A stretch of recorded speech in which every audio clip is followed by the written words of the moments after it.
Et voilà, et ma question, c'est à propos des graphiques oui, de Sika Finance, OK. sur la plateforme Sika Finance. Voilà. J'aimerais demander, est-ce que euh, les graphiques sont à jour à chaque fois? Et, et si ce n'est pas le cas, comment les rendre à jour et comment faire pour que ça suive la cotation à la minute? OK. Alors, à la minute, là, c'est compliqué. D'accord? Qu'est-ce que je sais? À l'heure actuelle, les coûts que nous avons sur la BRVM, Oui. c'est mis à jour normalement chaque 15 minutes. Vous me direz si je me trompe. Je crois qu'il y a M. Yacouba qui est là. Vous me direz si, enfin, on a progressé et si les délais sont plus petits là actuellement. Mais la dernière information que j'avais, c'est chaque 15 minutes que les coûts sont mis à jour. D'accord? Même si sur la plateforme AGI Mobile, je vois que le délai est un peu plus court. Donc, à la minute, je ne crois pas qu'on soit déjà là. D'accord? Je vais laisser la parole à M. Yacoubou pour nous donner plus d'informations. Oui, bonjour à tous. Bonjour. J'espère que vous allez bien. D'accord, donc merci déjà pour la parole. Peut-être ce que je peux dire relativement à ça, c'est que quand on regarde, en fait, en instantané, on peut le voir, mais uniquement que sur les plateformes des SGI. OK. Donc, c'est sur les plateformes des SGI qu'on peut voir en instantané. Sinon, pour ce qui est des données consultables, on va dire quoi, aux plateformes de ces SGI-là, les SGI qu'on la bourse en ligne, bien entendu, on a le site de la BFM qui fait 15 minutes de retard et puis 6K, je pense, c'est 30 minutes. Un différé de 30 minutes. OK. Donc, normalement, ce n'est pas mis à jour automatiquement, mais c'est mis à jour. Donc, c'est dit qu'en fin de journée, les coûts que vous allez avoir sur 6K, c'est les derniers coûts. Les graphiques aussi qui sont utilisés, c'est les graphiques qui prennent en compte les coûts, les coûts en fin de séance, en fait. Donc, ça ne sera pas des cours en instantané. Ça veut dire que c'est la journée en train de courir et puis les cours sont automatiquement mis à jour pour les graphiques. Non. Ça sera par exemple le cours de la veille qui sera considéré pour les graphiques. Puisqu'on ne connaît pas encore le cours du jour, donc normalement, Sika va utiliser les cours précédents. Donc, en gros, pour résumer, si vous voulez les données de cours en instantané, il faut le consulter sur la plateforme de votre SGI. Si toutefois cette SGI-là a la bourse en ligne. Maintenant, en dehors de ça, vous pouvez consulter sur d'autres plateformes, mais en général, c'est 15 minutes ou 30 minutes de différé. Bien. Suivant que c'est sur la BFM 15 minutes ou sur Sika 30 minutes. Maintenant, bon, Sika, je ne sais pas s'ils ont amélioré entre-temps. Sinon, aux dernières nouvelles, c'était 30 minutes. OK. Oui. OK, vraiment, merci beaucoup. Donc, pour celui qui se place en hebdomadaire, c'est sûr que les graphiques sont à jour. Absolument. Vraiment, merci pour Oui, oui. Même pour ceux qui se placent en journalier, en général, c'est à jour. Maintenant, c'est si on se place en minutes ou bien en heures que ça peut être compliqué. OK. De toute façon, là, actuellement, c'est pas comme si c'était possible d'acheter aujourd'hui et de vendre demain. Il faut qu'on attende le délai de règlement, n'est-ce pas? Oui. Alors, Encore une fois. OK, superbe question. Alors, on a dit 20 questions. Donc, la deuxième question, à qui le tour? N'hésitez pas, même si vous avez déjà posé une question, vous pouvez toujours poser une deuxième question, ainsi de suite. Donc à qui le tour pour la deuxième question? Non, c'est parce que bonsoir. En fait, il n'était pas. J'avais Bonsoir. le micro. Bonsoir. Vous allez bien? Oui, super, et vous? Ça va bien. Oui. Et moi, j'avais une question. Bon, c'est ma première fois déjà. Je vous dis merci. Merci de m'avoir intégré dans le groupe déjà. Ma question, ça concernait, vous voyez, sur le site de Richbourg, j'ai vu sur les dividendes, j'ai vu une partie de ma tête, dividendes ajustés. Qu'est-ce que ça signifie? Qu'est-ce que ça veut dire, dividendes ajustés? OK, alors, donc ça concerne probablement une action qui a connu l'entreprise derrière a connu soit une augmentation de capital, soit un fractionnement. Et donc, le nombre total d'actions a changé. D'accord? Et donc, si le nombre total d'actions a changé, le dividende qu'on vous a fait généralement, c'est le dividende par action. D'accord? C'est normal que cette quantité-là aussi change puisque le nombre d'actions a changé. Puisque le dividende par action, c'est le dividende total divisé par le nombre d'actions. Le nombre d'actions a changé, donc le dividende par action a changé. Donc, ajuster, ça veut dire justement ce nouveau dividende-là calculé avec le nouveau nombre d'actions. C'est ce que ça veut dire. Si je comprends, ça veut dire que quand on parle d'augmentation de capital, ça veut dire que les investisseurs déjà qui détenaient des actions voient leurs actions aussi augmenter, c'est ça? Je n'ai pas bien entendu, je n'ai pas bien compris. Vous pouvez parler un peu plus fort, s'il vous plaît, ou vous approchez un peu plus du microphone. Je vais essayer peut-être d'enlever le micro. Quand on parle d'augmentation du capital, Oui, alors on dit qu'il y a une répercussion voilà, sur la détention voilà, d'actions de chaque investisseur, c'est ça? je vous entends vraiment mal. Je n'ai pas du tout entendu la dernière phrase. Je disais, par exemple, quand on parle d'augmentation du capital et que je détiens, par exemple, 100 actions, ça veut dire que le nombre d'actions aussi augmente sur l'investisseur, c'est ça? Oui, si l'entreprise a décidé de changer le nombre d'actions. Oui, exact. Oui, mais Ok. en matière de dividendes, ce que vous gagnez, ça ne change pas. Même s'il y a de nouvelles actions qui sont émises et qui vous sont données, généralement gratuitement, d'accord, à la fin de la journée, votre patrimoine ne change pas. C'est la même chose que dans le cas des fractionnements. Mais quand même, la quantité ou le nombre d'actions détenues change, augmente. Oui, oui, la quantité d'actions change. Mais justement, Ouais, c'est ça? le prix des actions aussi change pour que votre patrimoine ne change pas, en fait.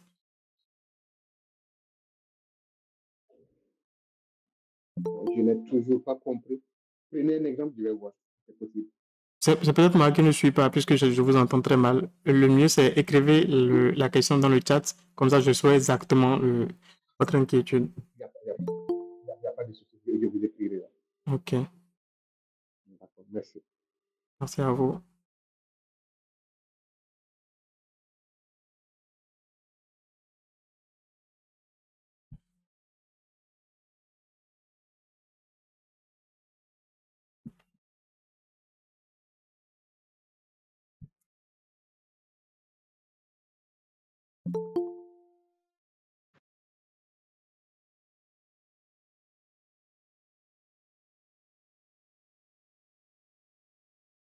Alors, en attendant que M. Abraham écrive la question dans le chat, est-ce qu'il y a d'autres questions?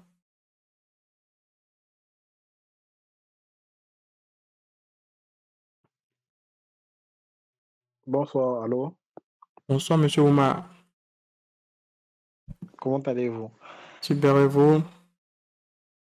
Ça va super bien.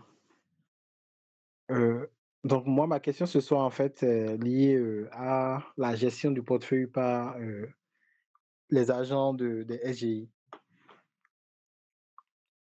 Oui, Allô, vous m'entendez? oui. D'accord. Donc, en fait, j'ai constaté que euh, pour l'achat, par exemple, des parts à la BIC, à la BIC, il fallait qu'on passe aussi par des SGI.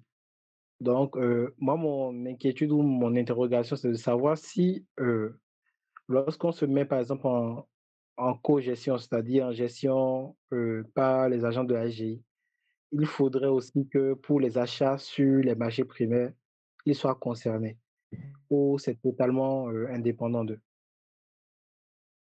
OK.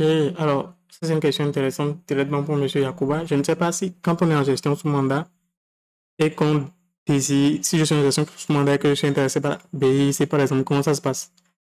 Je vous dis, je suis intéressé par ça et vous devez me l'acheter ou bien vous l'achetez si vous voulez et si ça correspond à ce sur quoi on s'est entendu au départ. Comment ça se passe, M. Yacouba?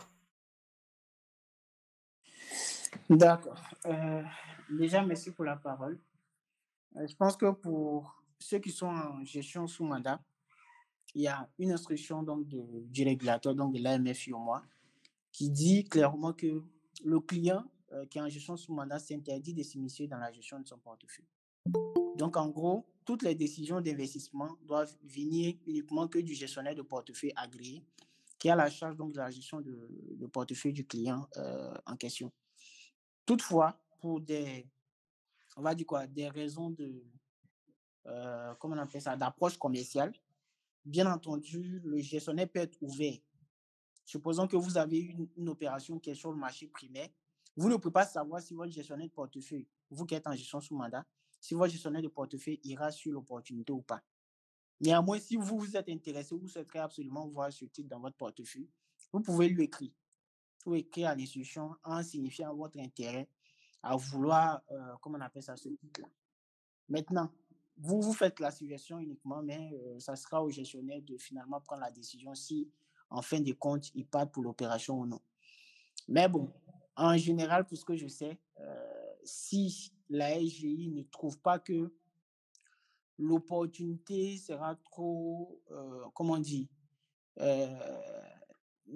si la SGI pense que l'opération ne sera pas trop intéressante, mais que ça a quand même, on va dire quoi, un peu d'intérêt, la SGI peut vous demander de faire un approvisionnement et cet approvisionnement va servir à aller sur cette opération, par exemple.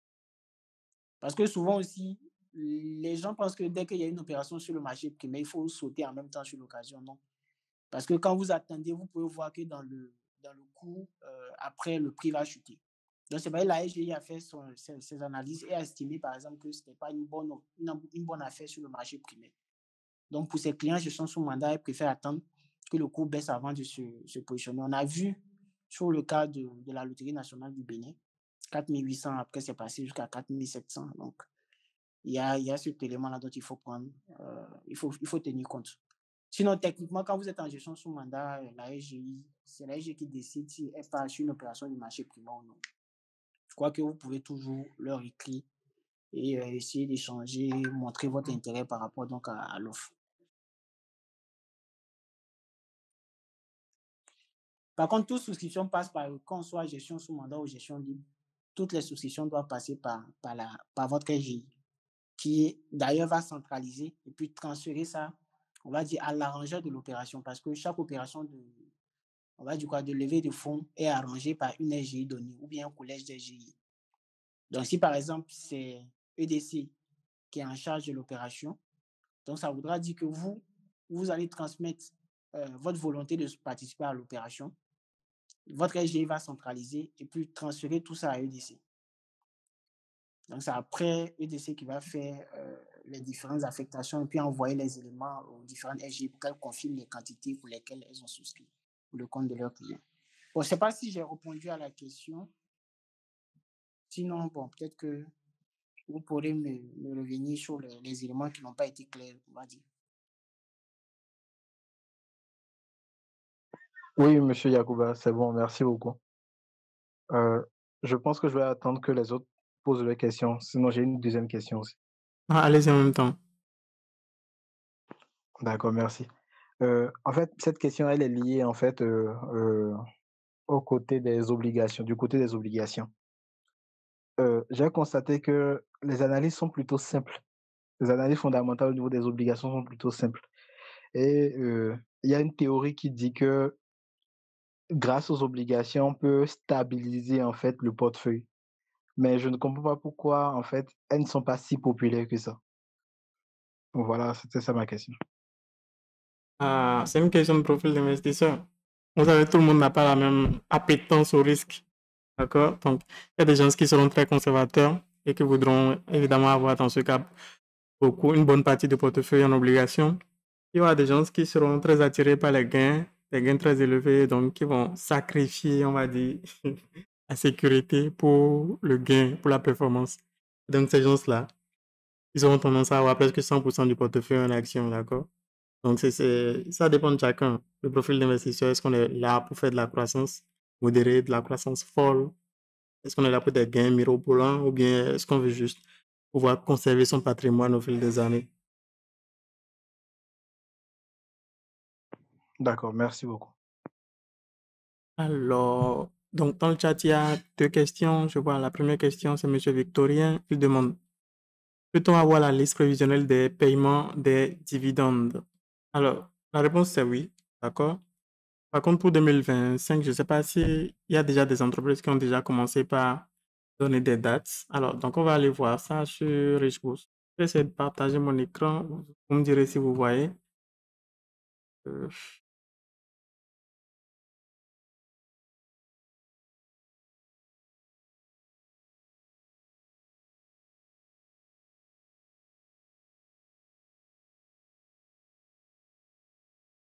Alors, les dividendes ici, où est-ce que ça se voit? Dividendes historiques.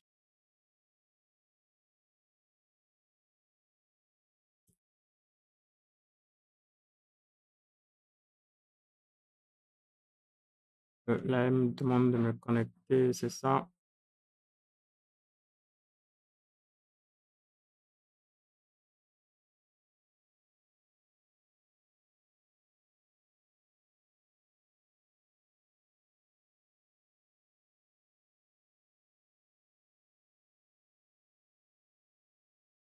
Dividendes historiques. Et donc, vraiment ici, je vais choisir. C'est pas ça que je veux. Bon. Il y a une méthode bien plus simple, c'est tout simplement d'aller dans Google et de taper liste dividendes. Mais après, il faudra vraiment que je sache dans quel menu il est ce truc-là. Riche, bourse.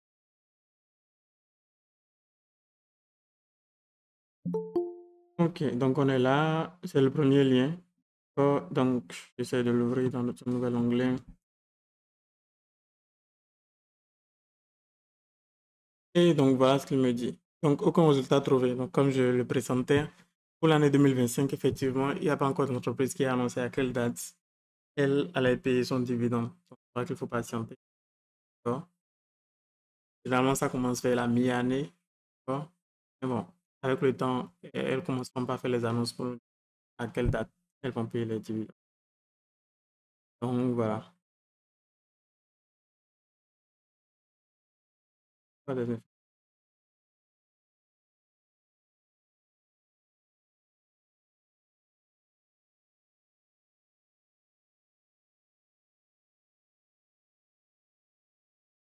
Donc, voilà.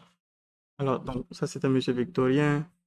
Après ça, il y a M. Abraham qui demande, juste pour savoir, quand on parle d'augmentation de capital, est-ce que le nombre d'actions détenues par les actionnaires augmente? Et oui. Comment cela se passe concrètement? Alors, une augmentation de capital, je ne sais pas si c'est systématiquement lié à une augmentation du nombre d'actions. Je ne crois pas. D'accord? Donc, maintenant, je sais effectivement qu'il y a des cas où ça s'accompagne de l'augmentation du nombre d'actions. Et donc, dans ces cas-là, c'est ce qu'on appelle le capital social même qui est augmenté. Donc, généralement, on va prélever sur un autre poste dans le bilan. Et généralement, c'est les réserves. D'accord? Donc, on va prendre des réserves ou du report à nouveau pour augmenter le capital social. Et donc, puisque le capital social est plus conséquent et qu'il y a ce qu'on appelle la part nominale, donc la valeur nominale de l'action, je dis n'importe quoi, pour prendre des exemples pour que ce soit plus concret, je vais prendre des chiffres ronds pour que ce soit plus simple. Je dis une entreprise qui, au départ, a 1000 actions et la part nominale ou la valeur nominale d'une action, c'est de 10 francs. Et l'action 10 francs. Et donc, il fait une augmentation de ce capital social-là à incorporation des réserves ou du repos à nouveau ou je ne sais pas quoi. Et donc, il se retrouve maintenant à avoir maintenant 2000 actions. D'accord? Donc, si on a 2000 actions maintenant, on est d'accord que sur la bourse, on a le double de le double de la quantité qu'on avait. D'accord? Actions. Donc, finalement, c'est des actions gratuites qui sont données aux actionnaires. Chaque actionnaire se voit maintenant attribuer une action nouvelle. Dans ce cas-là, hein, une action nouvelle pour une action ancienne que cet actionnaire-là avait. Maintenant, qu'est-ce qui va se passer? Si sur la bourse, le coût de l'action, je dis n'importe quoi, si sur la bourse, le coût de l'action serait de 15 francs, est-ce qu'on va conserver les 15 francs et donner une nouvelle action gratuite à l'actionnaire qui avait déjà une action? Si on fait ça, ça veut dire que maintenant, il se retrouve avec un patrimoine de 30 francs, alors que rien n'a changé littéralement. L'entreprise n'est pas devenue beaucoup plus intéressante, elle n'est pas devenue moins intéressante, son résultat n'a pas doublé, son chiffre d'affaires n'a pas doublé, donc rien ne justifie que son patrimoine double. Rien ne justifie que comment dire, la valorisation de cette ligne d'action-là qui la double. Donc, qu'est-ce que la BRVM va faire dans ce cas? La BRVM va diviser par 2 le prix des actions. Puisque maintenant, dans l'ancienne configuration, vous aviez une action, 15 francs CFA, Dans la nouvelle configuration, si la BFM vous attribue l'action gratuite, vous aurez maintenant 2 actions, mais à moitié prix, donc à 7,5 francs CFA. Comme ça, votre patrimoine concernant cette action-là, elle est toujours identique. C'est avant 1 fois 15, donc c'est 15 francs, et après c'est 2 fois 7,5, donc c'est encore 15 francs. Donc c'est comme ça que ça se passe quand il y a augmentation de capital. Maintenant, il y a l'autre partie de la question, c'est est-ce que quand il y a augmentation du nombre d'actions, maintenant l'autre partie de la question, c'est est-ce que quand il y a augmentation de capital, c'est systématiquement accompagné d'une augmentation du nombre d'actions? Ça, je ne sais pas. Je ne sais pas, c'est un truc que je dois chercher. Maintenant, Monsieur Yacoua, vous me direz si vous savez, vous pouvez m'aider à répondre à cette partie.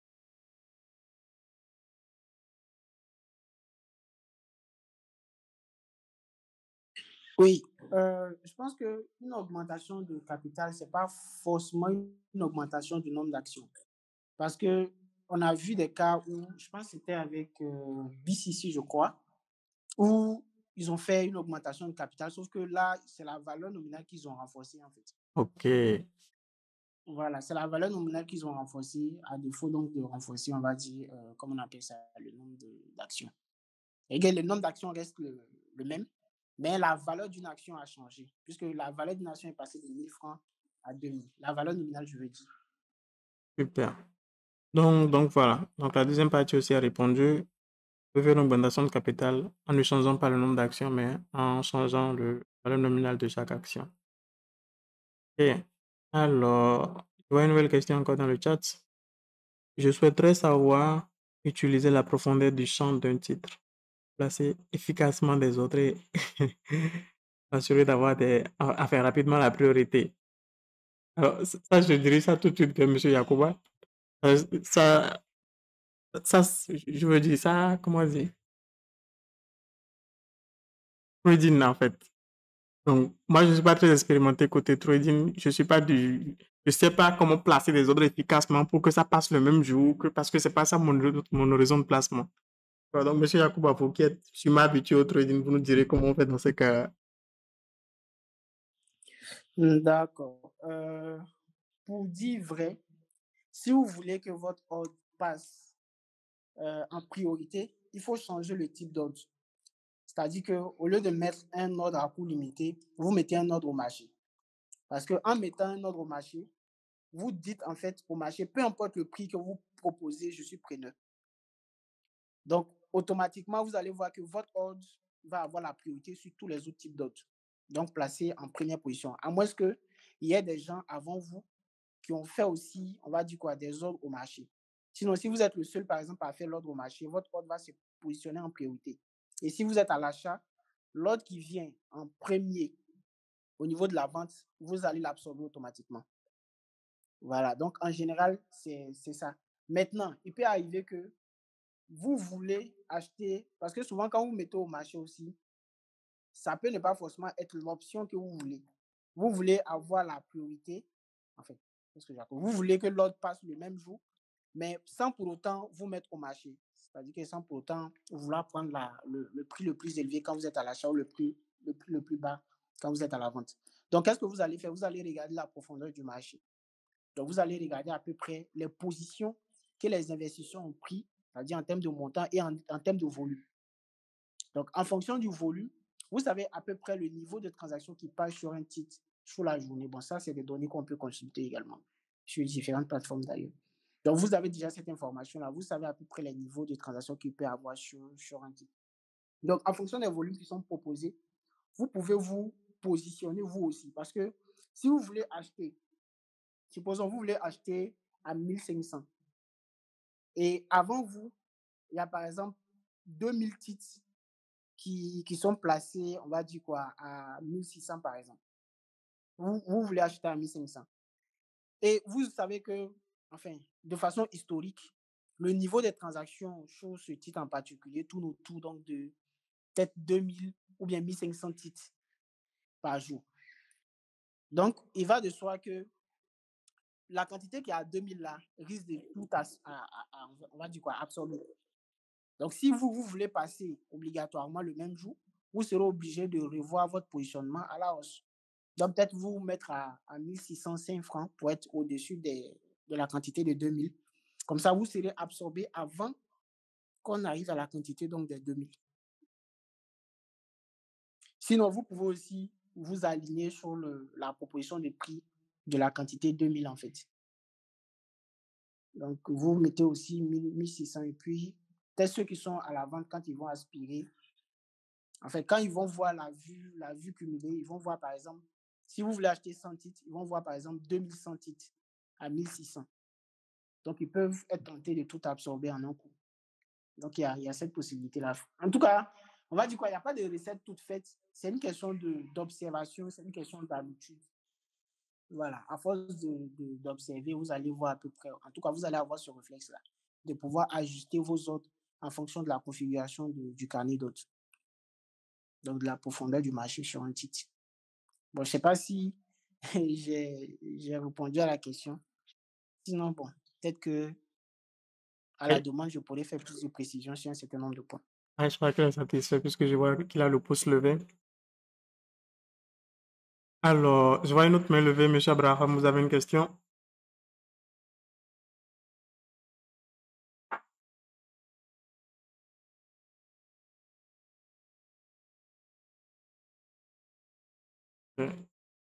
Alors, il nous reste encore 15 questions à prendre. Vous en avez, c'est le moment.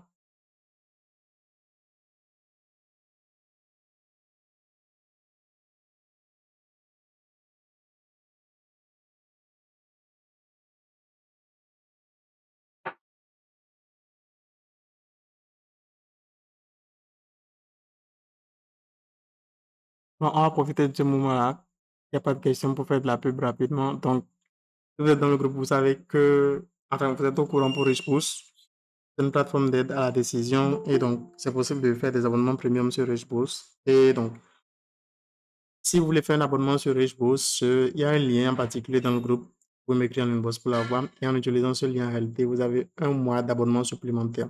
Donc, si vous deviez acheter un abonnement de 3 mois sur RichBoost, en utilisant le lien spécial que je vous donne, vous aurez plutôt 4 mois. D'accord? Donc, un mois supplémentaire. Et ainsi de suite. Donc voilà. Une pub rapide pour RichBoost. Et maintenant que M. Yacouba est là et qu'il nous aide beaucoup à répondre à plein de questions, je vais lui laisser aussi la parole pour qu'il fasse la promotion de ce pour qu'il travaille. M. Yacouba?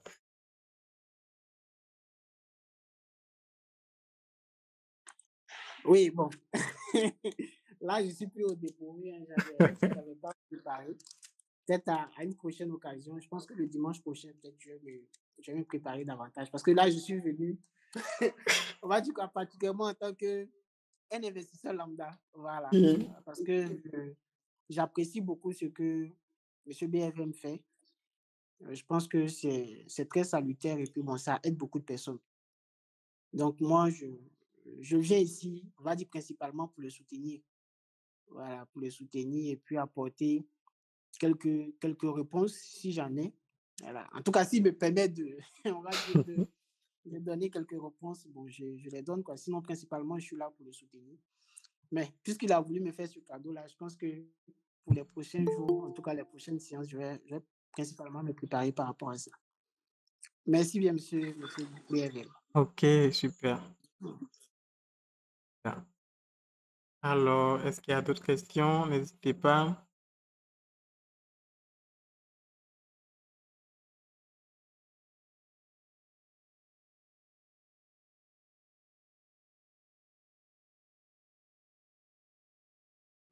Allô? Oui, M. Ouma. Oui. En fait, j'ai eu à m'inscrire à une SGI, l'SGI AGI, avant les fêtes.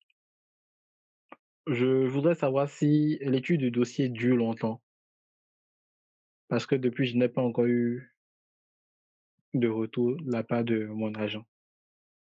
Alors, si je m'en souviens bien, je crois que ça fait autour de 2 semaines.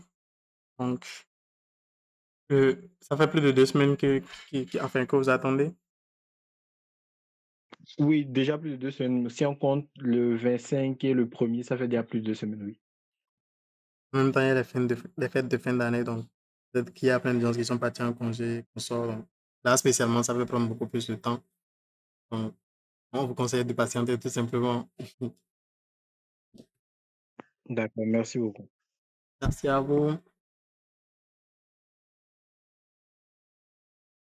Alors, est-ce qu'il y a d'autres questions? N'hésitez pas.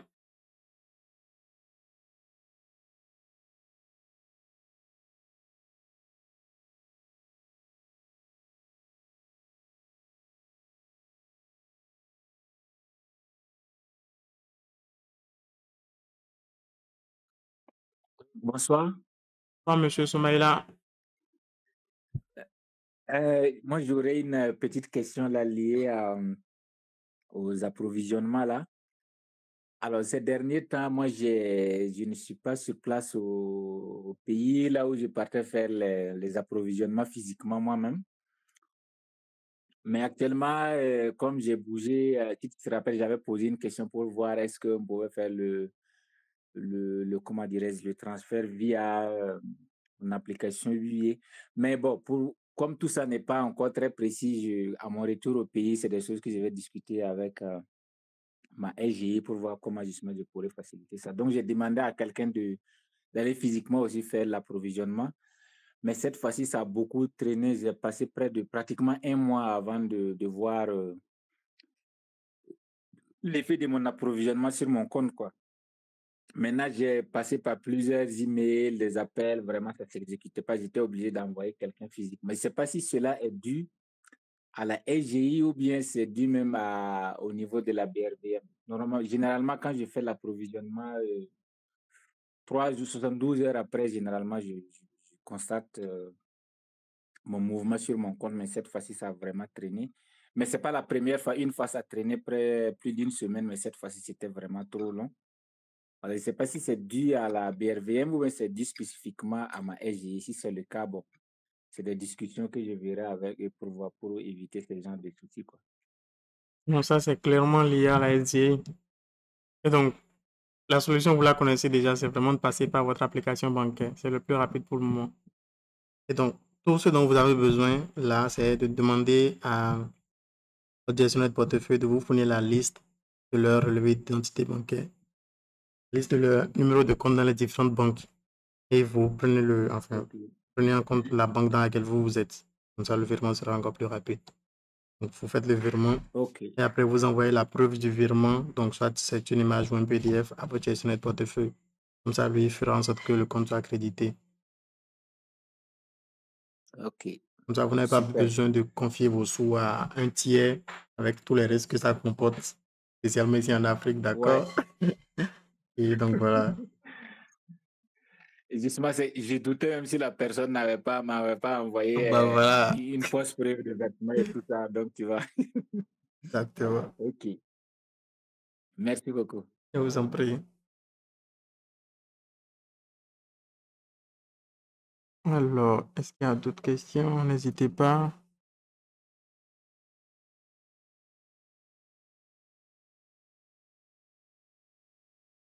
Ok, alors je vois dans le chat, il y a monsieur Zinsalo qui demande de quoi nous devons nous inquiéter pour l'IPO de pays ici. Alors, je ne sais pas de quoi il faut s'inquiéter. Alors, j'ai fait une vidéo précédente, c'était un webinaire où j'expliquais le comment du pourquoi je ne pensais pas que c'était un bon deal. Ça, ce n'est que mon avis. Et mon avis concernant les IPO, on va dire qu'il est plutôt biaisé. D'accord? Parce que moi, par défaut, je conseille toujours aux gens de ne pas participer aux IPO. Et qu'on soit peut paraître contradictoire, puisque je promets la BRVM, je dis investissez sur la BRVM. Quand une nouvelle entreprise veut venir sur la BRVM, je dis non, il ne faut pas y investir tout de suite, il faut attendre. Donc voilà. La BIC, je ne crois pas que ce soit un bon deal au prix où ils ont précisé là, au prix qu'ils ont indiqué là. D'accord? Et je faisais quelques calculs dans le groupe pour montrer ça. D'accord? Donc, ça, ce n'est que mon avis. D'accord? Maintenant, vous pouvez avoir d'autres arguments. Peut-être qu'en lisant la note d'information, vous êtes tombé sur des choses qui vous ont vraiment intéressé et qui vous pensez vont faire en sorte que l'entreprise va connaître une bonne croissance dans le futur, vous payer des dividendes très conséquents. C'est la bourse, chacun a son avis, chacun a ses convictions. Et sinon, je ne sais pas pourquoi vous devez vous inquiéter, M. Zinsalo.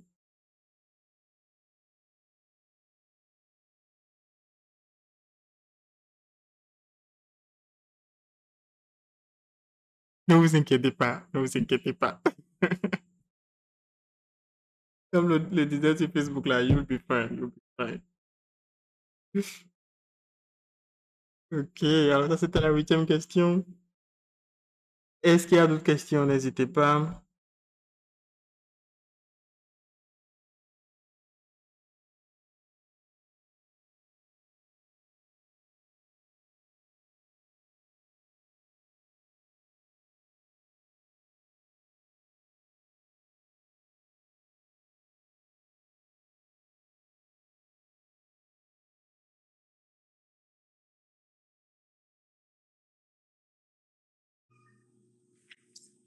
Allô? Oui, monsieur Zinsalon. Bonsoir, bonsoir à tous. Voilà. Moi, je veux comprendre un peu, hein, il y a la composition d'un certain nombre de... Bon, c'est pas un indice, comment on dit? BRVM principal, je pense, c'est BRVM, BRVM 30, si je ne me trompe pas. Alors, je voulais savoir, est-ce que c'est la capitalisation qui guide la sortie, l'entrée des entreprises dans les classements ou il y a d'autres paramètres en fait? Alors, ce que vous appelez BRVM principal, c'est, vous voulez sûrement parler de BRVM composite. Là, c'est toutes les entreprises qui sont cotées sur la BRVM. Donc, là, il n'y a pas de filtre, il n'y a pas de classement. Maintenant, la BRVM 30, c'est, si je ne me trompe pas, les 30 entreprises les plus liquides, transactions, on va dire. Je me trompe, ça ne fait pas tellement sens. Les transactions les plus liquides sur la BRVM. Et donc, liquidité, oui, ça dépend aussi de la capitalisation de l'entreprise. Une entreprise avec une trop faible capitalisation ne sera pas si liquide que ça. Bon, mais ce n'est pas la capitalisation en même temps qui est visée, c'est la liquidité de l'action. Donc, même si cette liquidité-là derrière dépend aussi de la capitalisation. Donc, voilà. Ok, donc c'est plus la liquidité, c'est pas Oui. la capitalisation en soi directement. Hmm. Ok, je vois un peu.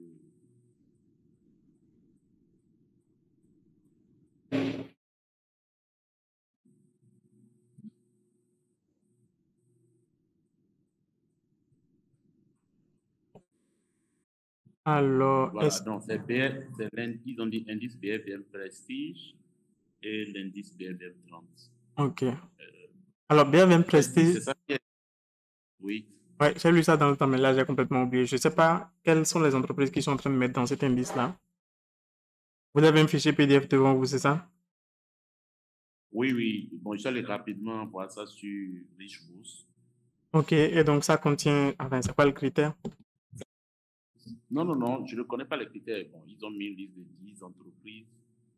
Donc, Ok, je ne sais pas. Bon, en son temps, la BRVM avait fait des annonces pour indiquer ce qu'il classait dans cette catégorie-là, dans enfin, la BRVM Prestige. J'ai complètement oublié, je ne sais pas vous dire ça. Monsieur Yacouba, vous avez ça en tête?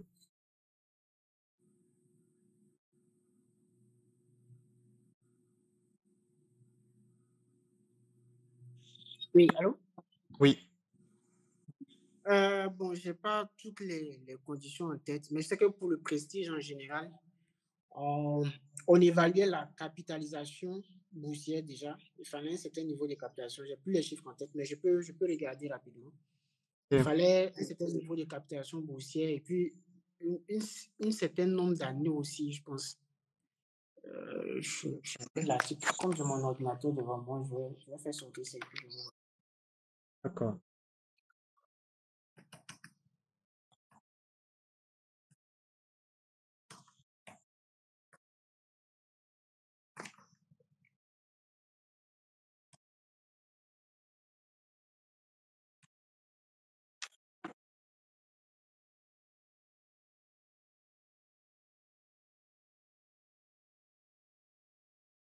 Alors, le temps que Monsieur Yacouba cherche de son côté, est-ce qu'il y a d'autres questions? N'hésitez pas.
Bon, comme il n'y a pas de questions, bon, moi je reviens sur la BIC, hein. Oui, En attendant que M. Yacouba revienne.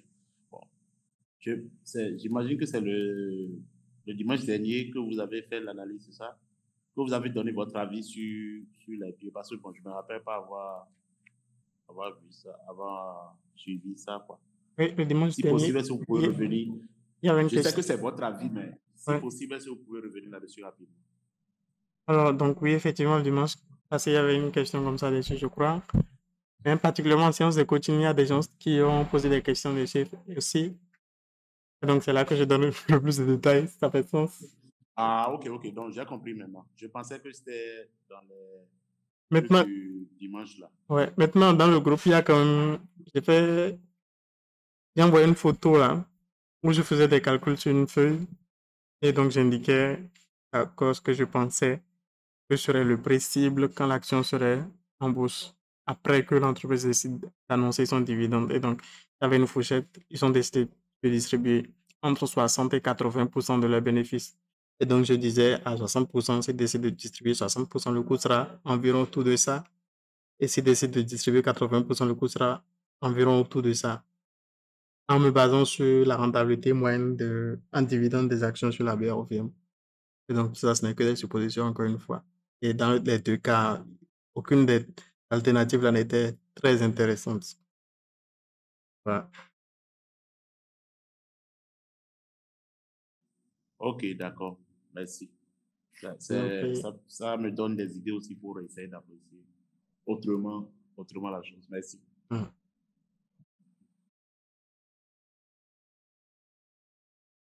alors, est-ce qu'il y a d'autres questions? N'hésitez pas.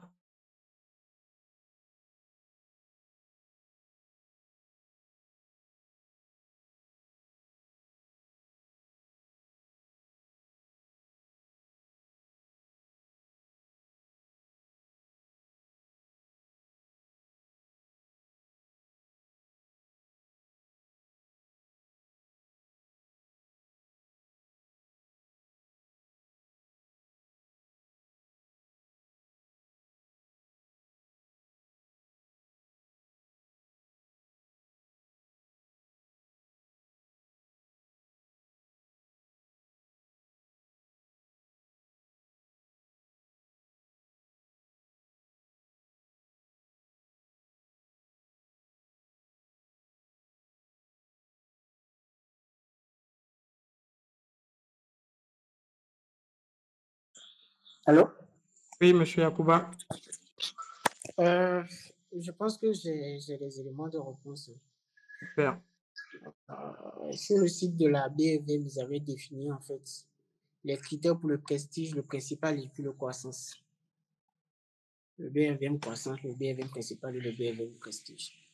Donc pour l'indice, le BFM prestige, il demandait à ce que déjà la forme juridique soit une société anonyme, le capital social soit de minimum 100 millions, la capitalisation boursière soit de minimum 50 milliards. Donc, puisqu'on sait que bon, le nombre d'actions en général est statique, à moins qu'il y ait une augmentation. Sinon, normalement, c'est statique. Ça veut dire que c'est le cours qui va définir. Donc, en fonction des mutations de cours, une valeur peut rentrer dans l'indice comme sortie. Puisque si sa captation boursière est impactée en dessous des 50 milliards, sera retirée donc de l'indice. Je vois que du côté du principal, c'est juste 1 milliard, et puis du côté du croissance, c'est 100 millions. Période minimale d'activité, comme je disais, pour le prestige, il faut avoir 10 ans.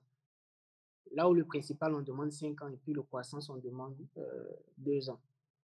Historique de compte certifié aussi, 5 ans pour le prestige, 3 ans pour le BFM principal, et puis 2 ans pour le BFM croissance. Je pense qu'ils ont dit aussi diffusion minimale de capital dans le public, donc 20%. Voilà, le flottant, je pense. Et puis 15% du côté du principal et 10% du côté du BFM croissance. Gouvernance d'entreprise conforme aux normes en vigueur dans l'UEMOA. Ouais, ça, c'est obligatoire pour le prestige, obligatoire pour le principal, mais pas requis forcément pour le BFM croissance. Ils ont demandé à ce que aussi le bénéfice net soit communiqué les trois derniers exercices. Voilà. Attends, je vois. 3 exercices bénéficiaires sur les 5 derniers exercices. Voilà. Donc, ça veut dire que sur 5 exercices, il faut que 3 exercices soient bénéficiaires. Sinon, on sort normalement de l'indice. La diffusion de l'information financière, événementielle, annuelle, semestrielle et trimestrielle et rapport RSE. Je vois convention d'animation du marché, oui. Il doit y avoir une convention d'animation du marché. Je crois que ce n'est pas requis pour le BFM croissance. Je pense que c'est tout. Hein. Super. Je pense que c'est tout.